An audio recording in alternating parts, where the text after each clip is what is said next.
This is the Daily Growth Discipleship Podcast. I'm Josh Havens. And I'm Chris Lambert. And we're on a journey to learn what it means to live a lifestyle of discipleship.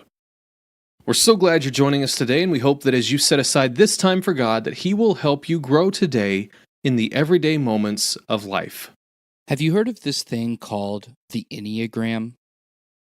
Well, if you haven't, I'm glad I get the chance to introduce you to the topic because that's what we're going to be talking about on today's podcast.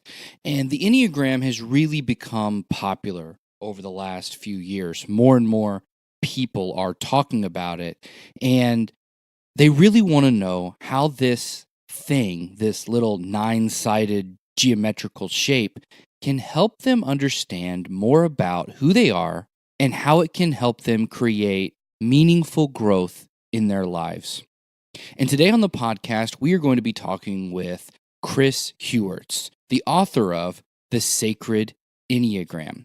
Chris has spent his entire life bearing witness to the possibility of hope in a world that has legitimate reasons to question God's goodness. He's originally from Omaha, Nebraska, and he studied at Asbury University in Kentucky before moving to India, where he was mentored by Mother Teresa for 3 years. While living in India, he helped launch South Asia's first pediatric AIDS care home, creating a safe haven for children impacted by the global pandemic. A forerunner in the New Friar movement, Chris and his wife Felina served with the Word Made Flesh community for nearly 20 years, working for women and children victimized by human traffickers in the commercial sex industry. His vocation has taken him to over 70 countries, working among the most vulnerable of the world's poor. And in 2012, Felina and Chris launched Gravity, a center for contemplative activism. So I was so excited to get a chance to talk with Chris because Chris's book, The Sacred Enneagram, was really my first introduction to what this thing, this tool, is all about. So if you've never heard of the Enneagram, I would challenge you just to keep an open mind going into this conversation. Chris even addresses that when he was first introduced to the Enneagram, it got stuck in his head and he couldn't get it out.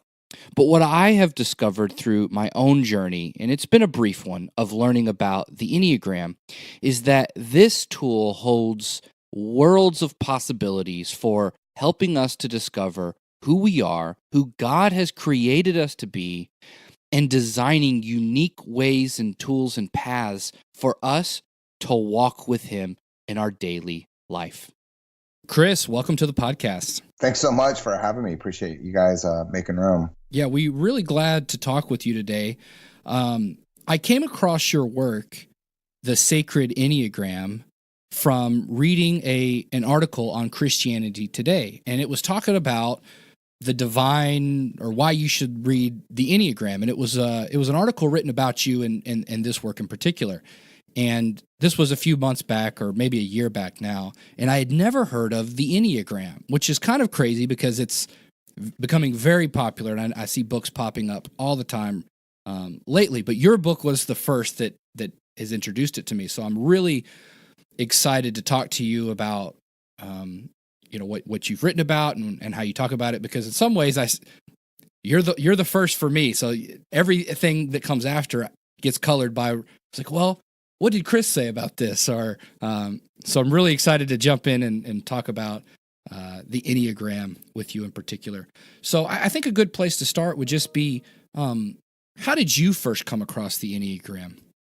Sure. So I for the first 20 years of my sort of professional life, right out of university, actually, I was part of an international humanitarian organization that was working with little kids who were impacted by the global AIDS pandemic. So little kids who were orphaned because of age or born HIV positive.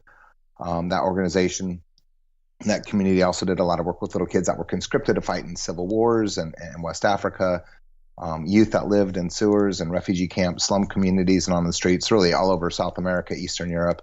And then, of course, we did a lot of work in the anti-human trafficking space. So women and children in particular that have been trafficked into the commercial sex industry. Those 20 years were a remarkable time. And one of the distinctives about the work was that it was really rooted in community. And so we were always looking for tools and guides and ways to support our relationships and how we work and serve together. So I was visiting some friends in Cambodia who live and work in the slums there. And a friend of mine from New Zealand, one afternoon at the end of we were sharing lunch on this sort of rooftop cafe, asked me if I'd ever heard of the Enneagram. I hadn't. He began to explain it to me, and man, I just pushed back on it.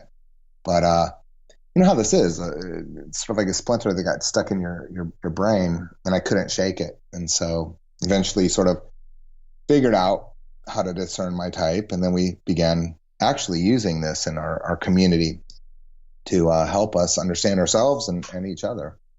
What do you mean by you pushed back on it? You were resistant against the idea at first, or it was just it intrigued you, and so you wanted to know more about it?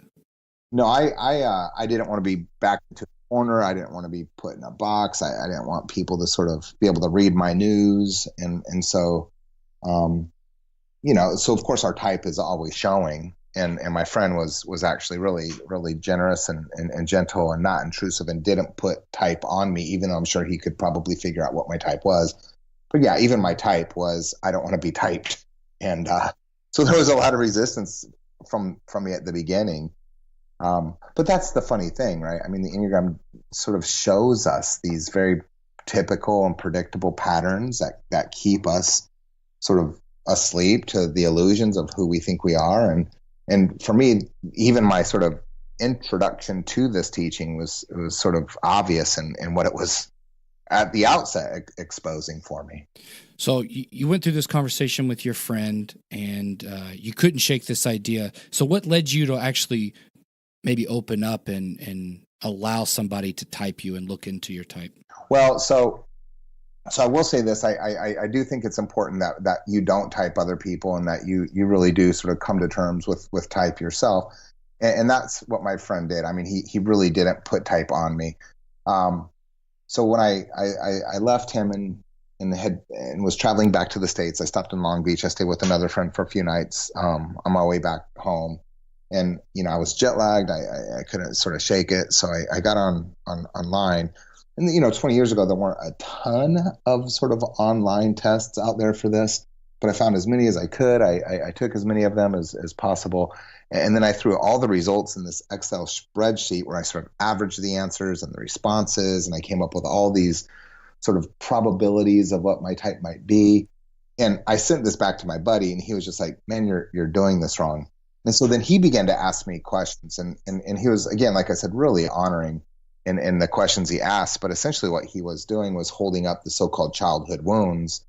And when he sort of asked me one of those specifically about my type, it was like somebody punched me in the stomach, man. I mean, I was like, oh no, are we that obvious? Like, does this really sort of shape our perception of everything, including ourselves? And after that, man, I was convinced.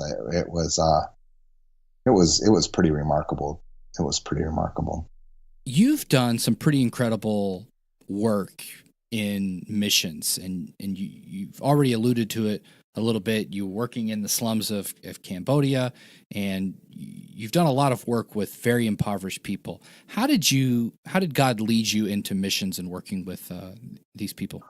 Well, I mean, my sense is like all of our, let's say the alignment of our vocational fidelity is always sort of a lifelong story of connecting the dots, right? So my sense is everything sort of in my early holding environments, I mean, even to a certain extent, like even my Enneagram type sort of was preparing me for the yeses that I didn't know would sort of guide what vocational discernment and subsequent vocational fidelity became. But it all sort of, I would say, aligned in Jerusalem between my between my junior and senior year of university. I spent a summer term and fall semester studying on a school on Mount Zion, and between or after classes, I would go down into the Hidden Valley and kick a soccer ball around with some Palestinian children who are internally displaced peoples. And man, their lives were unimaginable for me. Their parents were, of course, working 6-7 days a week, 10 to 15 hours a day, and these kids still weren't in school. These kids were undernourished. Their clothes were ripped, and I couldn't understand that. And it was a kind of poverty that I had never encountered. And so I went back to the scriptures and all of those passages in the Hebrew Bible and the New Testament that talk about those who are oppressed, those who are poor, those who are exploited. Well, I had, of course, in certain ways in my life, had to spiritualize the meaning of that to make it fit. But suddenly I was like, oh no, I think this is talking about real people and real poverty and real suppression and repression. And suddenly, yes, this does sound like good news. And so the following summer, between my junior and senior year of university, jumped on a plane. I went to Korea, Thailand, Malaysia, Singapore, Nepal, Bangladesh, India. And it was when I was in India, I knocked on the door of the convent where Mother Teresa lived and had 2 months left and started volunteering in her house for the dying. And in those 2 months, attended to 50 folks who didn't survive that summer. And that just completely wrecked me. So finished university and like I said, moved straight back to India and started to work with kids who are suffering because of the global AIDS pandemic. What was it like? You talk about it a little bit in the book, so I have to ask, what was it like getting to work with and talk with and in some ways being mentored by Mother Teresa? So she was remarkable. Her presence, there's just a strength and a tenderness about it. Her eyes were just full of love. Really penetrated right through your soul. The things that she said were sometimes so simple, but the embodied integrity and credibility of seeing it in her life is what made her words so pregnant and powerful. And that's the thing. A lot of people want to know, like, what are the things that Mother shared with you and told you? And that's great. Like I can recount those stories, but I will say this, the thing that I think that stood out the most from all the time I spent with her was the things, the things that the most profound impacts that our mentors, let's say, have on us don't come from the words that they share, but it comes from watching how they live. And really that's, I think, what was remarkable about her is her life was the message. And that's where really the power of love was embodied and demonstrated and in a way I've really not seen anywhere. One of the things that Chris mentions in his book is that the Enneagram has a way of finding us at just the right moment. So if this is the first time that you've heard of the Enneagram, or maybe you've heard about it, but you've never taken the chance to look into it, discover your type, that's what I would challenge you to do today. It's Josh and Mai's prayer that these episodes of the Daily Growth Discipleship Podcast could find you at just the right moment and perhaps have a significant impact on your day. Even if it's slight, we hope that it has some significant value to offer you. And from both of our work in the Enneagram and discovering our types together and how that influences the way that we see and discover and work to cultivate growth in our own lives, the Enneagram has become an invaluable tool for our growth. So if you're interested in learning more about the Enneagram, obviously Chris's book, The Sacred Enneagram, is a great place to start. A few weeks ago, we also talked with another guest, Adele Calhoun, and her book on the Enneagram and creating sacred rhythms has just come out. So I'd also encourage you to check that out. But if you just need quick resources that are available for free, websites like the Enneagram Institute have been extremely helpful. Chris talks about the Ennea app. Go and take the test on there and start learning about the Enneagram and how it can help you discover how God has created you uniquely in His image and how you can walk with Him and grow in your relationship with Him daily. Thanks for listening to the Daily Growth Discipleship Podcast. If you want to stay up to date with everything that's happening at Daily Growth, go to dailygrowthdiscipleship.com and subscribe for free. Or subscribe on Apple Podcasts, Google Podcasts, and Spotify.